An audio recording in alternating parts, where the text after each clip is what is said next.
For Christ himself has brought peace to us. He united Jews and Gentiles into one people when in his own body on the cross he broke down the wall of hostility that separated us. He did this by ending the system of law with its commandments and regulations. He made peace between Jews and Gentiles by creating in himself one new people from the two groups together as one body.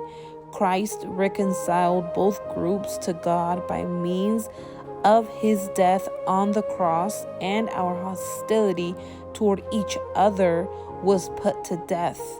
He brought this good news of peace to you Gentiles who were far away from him, and peace to the Jews who were near.